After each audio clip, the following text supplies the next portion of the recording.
and welcome to South Asia Chat, a weekly podcast series brought to you by the Institute of South Asian Studies at the National University of Singapore. I'm your host, Nithya Subramanian, an editor at the Institute.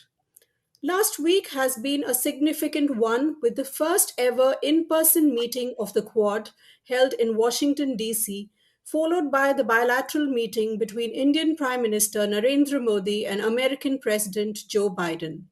There were many important outcomes of these meetings, and to discuss them with us, we have Professor C. Raja Mohan, Director of ISAS.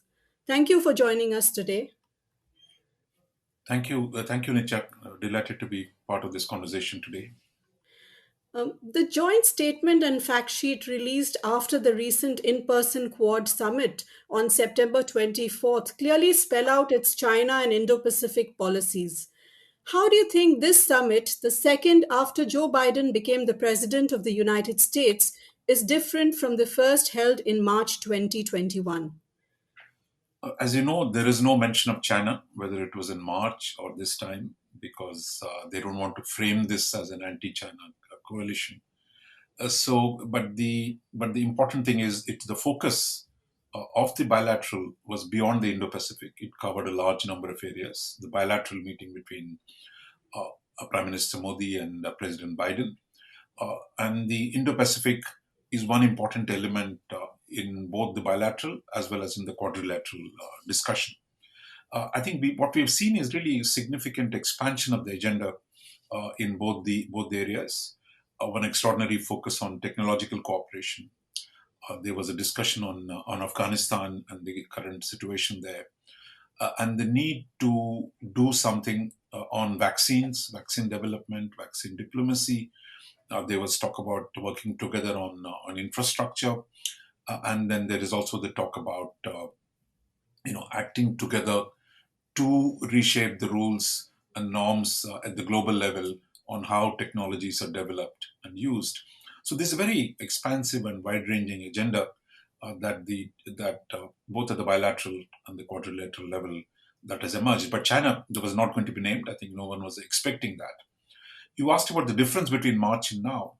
The big announcements on vaccine diplomacy, infrastructure, critical technologies were actually announced in March itself.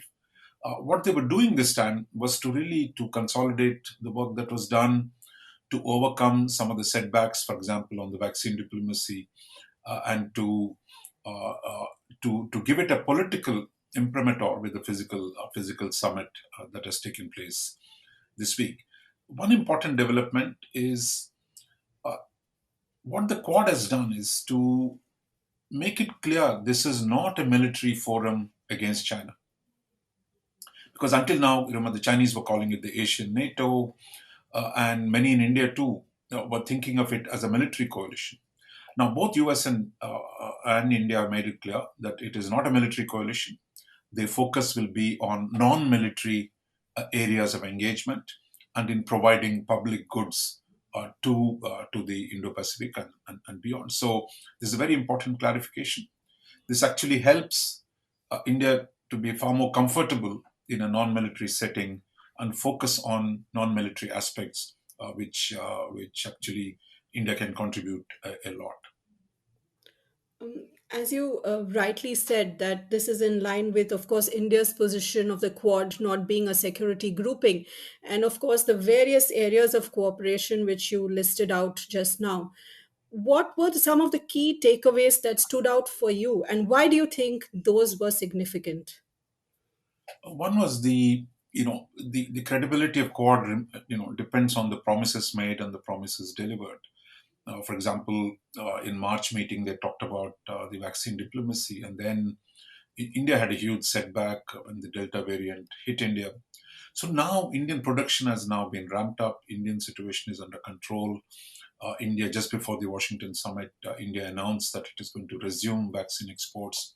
And in the summit itself, I mean, it was highlighted the US has helped support a company in India called Biological E to step up vaccine to as new vaccine production enterprise, and then Japan is going to fund some of the production, and Australia is going to help distribute these vaccines. So we're talking about 1 billion vaccines actually being delivered next year to the Indo-Pacific region. So here was something concrete. Then I think similarly on technological side, I think they've outlined a very, very large set of areas where they can work together, from cyberspace, 5G, and related areas. They've agreed to set up a semiconductor supply chain. So we know across the world, the shortage of chips has created a huge problem for the production from cars to phones. And now this idea that, look, the Quad can work together to develop a supply chain, a more reliable supply chain on semiconductors, will be a huge shift. Another important issue that was raised was the human rights violation in Afghanistan and deepening of counterterrorism and humanitarian cooperation in South Asia. This was mentioned both in the Quad and the India-US bilateral statements. After the American withdrawal from Afghanistan and a growing influence of Pakistan as well as China there, how do you think the Quad could engage with Afghanistan? See, the Afghanistan question becomes a tricky one. I mean, I think the US, after spending 20 years, has decided to withdraw because, I don't think India or anybody expects the Americans to keep staying there forever. Now, having withdrawn without leaving a stable arrangement and having seen the Taliban return to power, now there are new challenges for the US, for India. And the question is there enough agreement between them? What we saw both at the bilateral meeting as well as in the Quad meeting was to reinforce support for the Security Council declaration that was made last month under India's presidency that put certain conditions on Taliban on expectations of how it should behave. So I think there is an agreement that India, US, and the Quad partners will hold Taliban's feet to fire on all the issues that you refer to, whether it is internal behavior in terms of human rights and women's rights, or externally its attitude to support to terrorism, etc. So they made a strong position.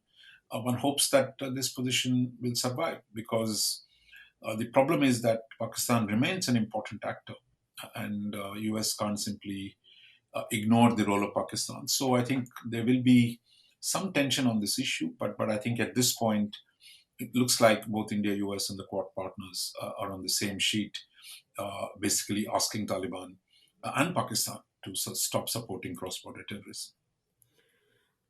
A few days before the Quad meeting, the AUKUS, a security pact between Australia, the US, and United Kingdom, was signed.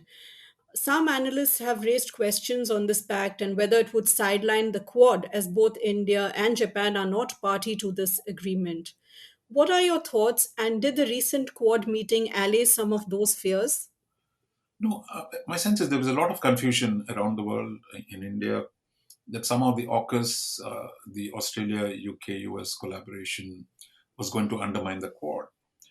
But the two agendas are very, very different. I mean, as we said, look, on the Quad has made it clear that this is not a military coalition. This is not a security forum. Their focus is going to be on non-military aspects, from vaccines to 5G to artificial intelligence, etc. The AUKUS is between allies. I mean, we should not forget that Australia and US have had an alliance which goes back to 70 years. It's called ANZUS. Britain and Australia, of course, there were former colonial links there. In fact, for Australia, the head of the state is still the Queen of England. And then Britain and the US are historic partners. So the arrangement between them, I mean, is among allies and very close cultural historic relationship. So what they're planning to do is to actually supply sensitive submarine, nuclear powered submarines to Australia. And that is going to take some time. So it's not going to happen tomorrow, day after. It might take 10 years, 15 years. But meanwhile, US and British submarines, nuclear powered submarines, could start operating out of Australia. So the focus of AUKUS was on really to develop deterrent capability against China's expanding military naval capabilities. Now, the kind of agreement, India was never going to be party to that kind of an agreement. Look, India was not going to let American military vessels operate out of India or British vessels operate out of India. But for Australia, it's a very different kind of relationship. And given the challenges they face from China, given the size and the scope of the threat, they want a stronger security commitment from the United States. And what the nuclear submarine deal does is provide American security guarantee for Australia, which is facing threats from the Chinese. So I think this is a very different type of arrangement. And India was, as a traditionally non-aligned country, which does not do military alliances, it was not going to be part of it. Now, as I said, that the Quad is not a military alliance does not mean India does not do any military cooperation. After all, India has strong bilateral defense cooperation with the US. It has bilateral defense cooperation with with other members of the Quad like Australia and Japan. But what India is that so the bilateral defense cooperation will continue, but that does not involve the kind of cooperation that we going to see between Australia and the United States, because the quality of their relationship is very high. India is not a treaty ally of the United States. What we're talking about is really expanding bilateral defense cooperation and a Quad that focuses on non-military aspects. Coming to Japan, Japan has serious issues with nuclear weapons, anything to do with nuclear. We all talk about Japan's nuclear allergy. So therefore, Japan was not going to sign to any AUKUS type of an agreement. So where they would acquire nuclear powered submarines someday, maybe they will, but at this point, Japanese policy is quite clear. They're completely limited to peaceful uses of nuclear energy. So that constrains them. So there was no question of Japan being part of it. So this is a very specific agreement between the US, UK, and Australia. And for India, it serves India's purpose. And India doesn't have to be part of it.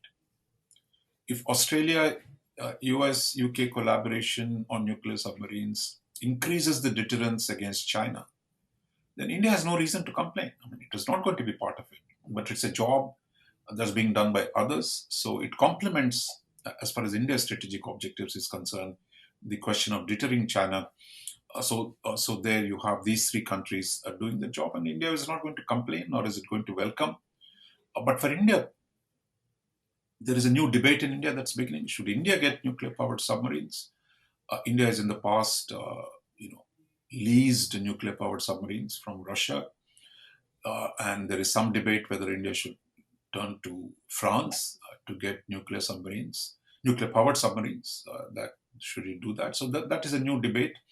But the scale of the Chinese naval transformation and its power projection demands countries in the region are going to look at submarines very closely and nuclear submarines, because nuclear-powered submarines are better than conventionally powered submarines. They are stealthier, they operate longer periods underwater, they have longer range. So that debate, I think, what AUKUS does is to trigger the debate within the region. How do these countries acquire underwater capabilities? Thank you for that clarification and that explanation. I think it clears a lot of misconceptions around the AUKUS. Finally, I'd like to ask you about the bilateral meetings that Prime Minister Narendra Modi had with both President Biden and Vice President Kamala Harris. He also addressed the 76th session of the United Nations General Assembly, where fighting global terrorism was a key theme. What impact would this have on Pakistan, which is currently having strained relations with both India and the US to a certain extent? I think what we've seen happen in Washington in the bilateral meeting is really the expansion of the agenda between India and the United States. Historically, I think our focus was really on bilateral issues. We had problems on the nuclear issue before. India had problems with American attitudes on Kashmir. So, and then trade and other related cooperation. Many of those difficult issues between India and the US, the bilateral ones, are now overcome. So the focus was on now on a much wider framework, because in the past, India and the US did not agree on regional security issues. They did not agree on global issues. But now what you're seeing is really Bilateral, regional, and global, there is more convergence between India and the United States. For example, on the bilateral level, I mean, expanding technological cooperation, widening trade, and doing more things together on vaccine development or a whole range of issues. For the first time, India and the US today have a common understanding of Indo Pacific security. So, that regional security, in the past, there was no agreement. They still have issues in relation to Afghanistan, but for the first time, the Indo Pacific provides a regional framework for cooperation between India and the US. And on global issues, what we've seen is whether it is global health, pandemic management, or mitigating climate change, now there are efforts to bring India and the US together.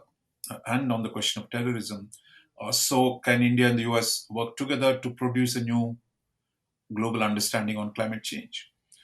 Can India and the US cooperate to better manage the pandemic? That's where the vaccine diplomacy comes in. And can India and the US deepen their cooperation on terrorism? So these are new issues that there is a greater convergence. And what we've seen is these three exactly were the issues the Prime Minister took up in his UN speech, which was the question of vaccines, the question of climate change, and the question of terrorism. So I think we are in a different sphere today where bilateral, regional, and multilateral are increasingly reinforcing each other in the India-US relationship. But there will be differences. For example, we're still not on the same place on climate change, but there's serious talks. On terrorism, there will be some differences on Pakistan, but the counterterrorism cooperation has grown significantly between India and the US. And on vaccines, I mean, I think there is a much greater convergence today. As we mentioned earlier, the Indian role in production of vaccines for global health and future development of technologies to cope with the next pandemic that the world is going to face. So I think it's a happier situation. India has never had such a wide-ranging agenda with the United States, and now you have this an expansive agenda between the two countries. Thank you so much for joining us today, Professor Raja Mohan. It was a pleasure talking to you. Thank you, Nicha, for having me here.